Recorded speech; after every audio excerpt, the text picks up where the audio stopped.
প্রয়োজনীয় কাপড় ভাঁজ করে রাখার জন্য অথবা বালিশের কভারের জন্য কাপড় লাগবে 3 লম্বা।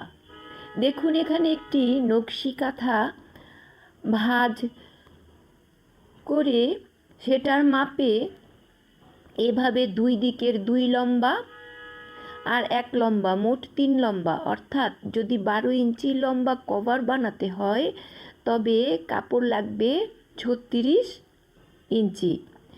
তার এই 36 ইঞ্চি কাপড় নেওয়ার পরে লম্বায় 36 ইঞ্চি কাপড় নিতে হবে।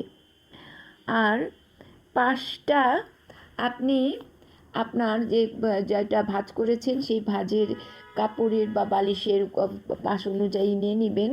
পাশের চওড়ার কাপড়টা এমনভাবে নিয়ে নিতে হবে। আর যদি পাকা না থাকে, ওই যে লম্বার কাপড়টা 2 পাশে যদি পাকা না থাকে তাহলে সাইডে তো আমরা সেলাই দিব, সাইড পাকা না করা থাকলে আপনি ভাঁজ দিয়ে পাকা করে নিতে পারেন। এই যে এইভাবে পাকা করে নিতে পারেন, অথবা পাকা না করলেও হবে। তারপরে 2 লম্বা তো 2 পাশের 2 লম্বা, আর আরেক যে লম্বা থাকবে সেটা এইভাবে ভাঁজ করে নিতে হবে। 2 ভাগ করে ভাঁজ করে নিয়ে এইভাবে 2 পাশে অর্ধেক করে ভাঁজ করে নেবেন। তারপরে এই যে 2 দিকে এই কাপড়টা আবার এইভাবে সোজা করে দিয়ে 2 দিকে সোজা সেলাই দিয়ে নেবেন। 2 পাশ সেলাই করে আটকে নিলেই হয়ে যাবে।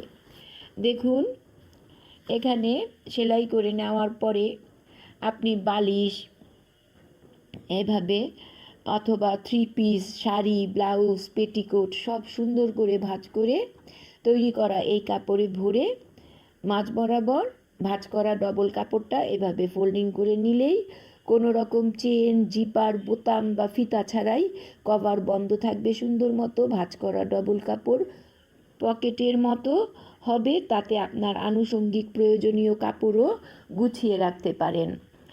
আপনার বালিশের কভার অথবা ভাঁজ করা কাপড়, তা সে পোশাক, যে কোনো পোশাকই হোক না কেন, কাঁথা, কম্বল, মশারি, যা কিছু হোক, খুব ভালোভাবে এইভাবে ঢুকিয়ে টান টান করে ভাঁজ করার পর ভাঁজ অনুযায়ী কভার করে গুছিয়ে রাখতে পারেন।